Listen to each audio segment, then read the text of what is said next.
Au cœur de l'ancienne forêt de séquoia de Californie, une équipe de scientifiques dirigée par l'intrépide biologiste Harper Thorne fit une découverte stupéfiante à l'intérieur du tronc colossal du plus grand arbre du monde. Alors que leur foreuse résonnait à travers l'écorce, l'équipe mit au jour une chambre cachée contenant quelque chose dépassant leurs attentes les plus folles. Ce qu'ils trouvèrent était si choquant que cela pourrait remodeler l'histoire des États-Unis. Géologue passionné par toute la flore et la faune, Harper Thorne ne pouvait refuser lorsqu'on lui demanda d'examiner l'un des arbres les plus anciens et les plus grands existants.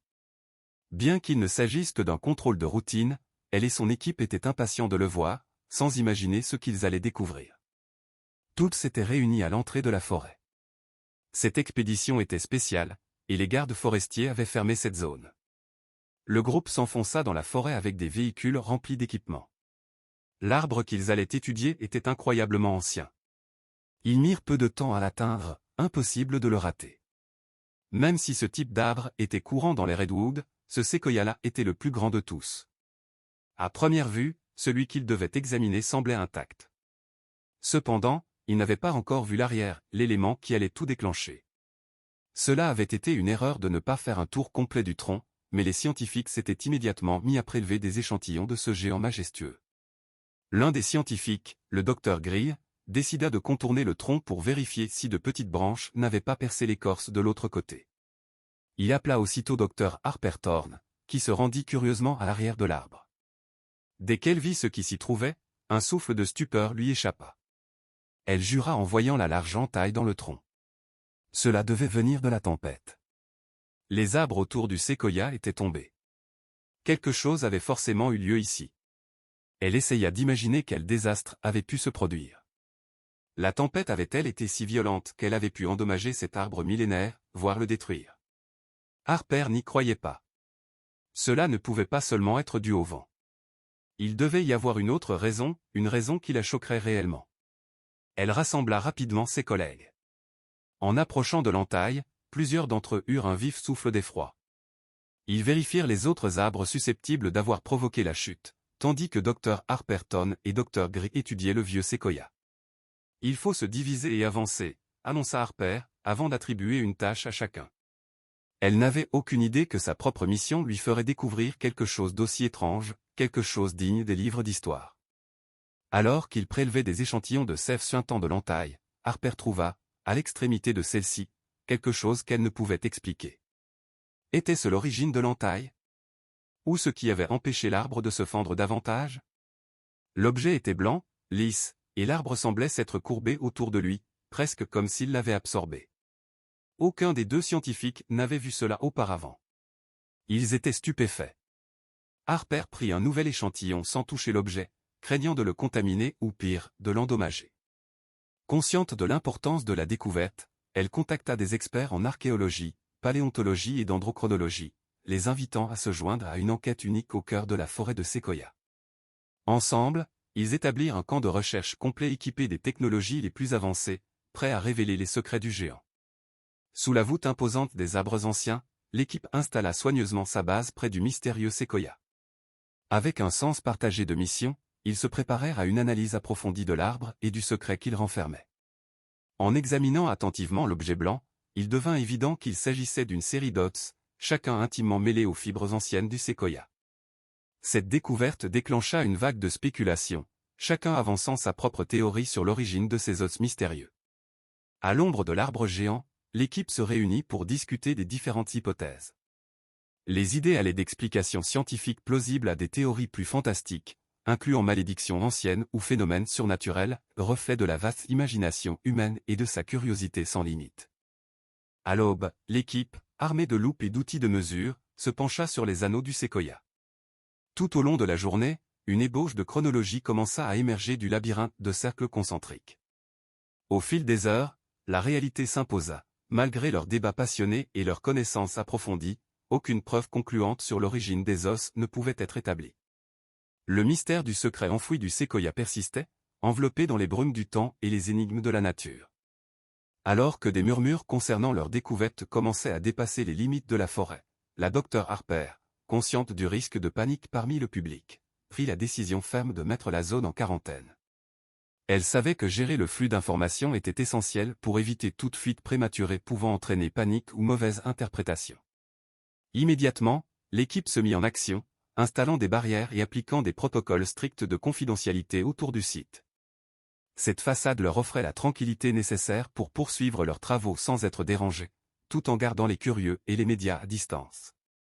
Cependant, ce choix d'envelopper leur mission de secret suscita des conflits internes.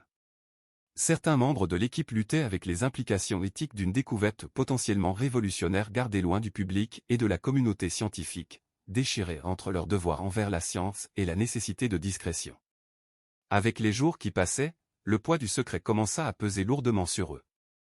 L'excitation de la découverte se teinta d'un sentiment d'isolement, alors qu'ils travaillaient dans l'ombre du géant Séquoia, conscients qu'ils protégeaient un secret capable de changer la compréhension même de l'histoire.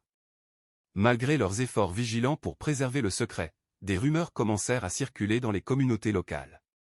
Des chuchotements au sujet d'un virus ancien, potentiellement libéré du cœur du séquoia, se propagèrent comme une traînée de poudre, déclenchant un mélange de curiosité et d'inquiétude.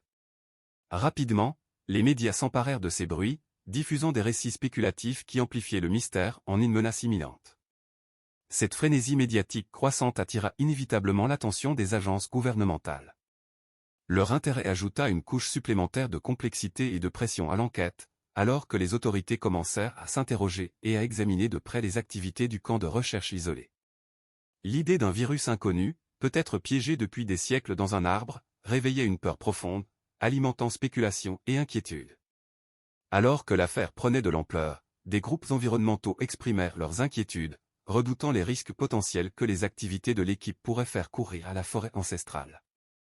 Pendant ce temps, les chercheurs effectuèrent des datations au radiocarbone sur les os, révélant leur ancienneté extraordinaire, mais sans parvenir à identifier précisément l'espèce.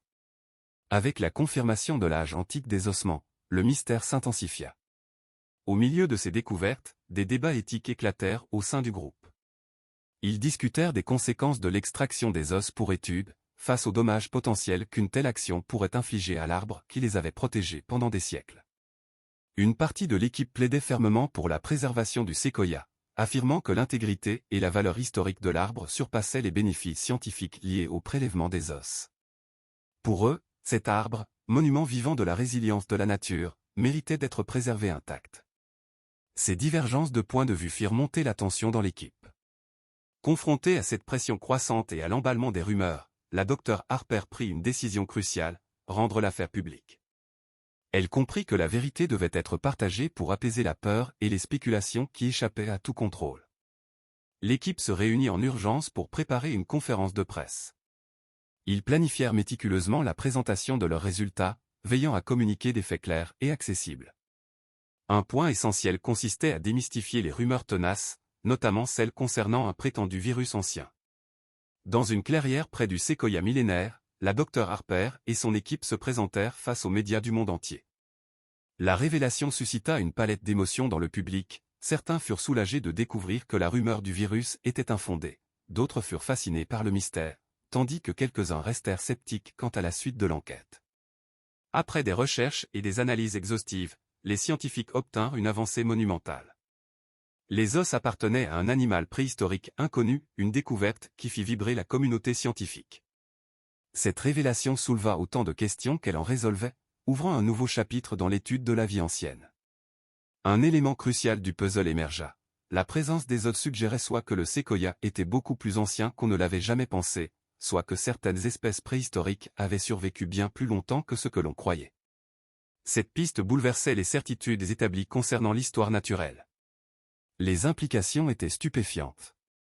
Cette découverte pouvait réécrire des pans entiers de l'histoire naturelle, modifier des chronologies et remettre en question des convictions profondément ancrées au sein de la communauté scientifique.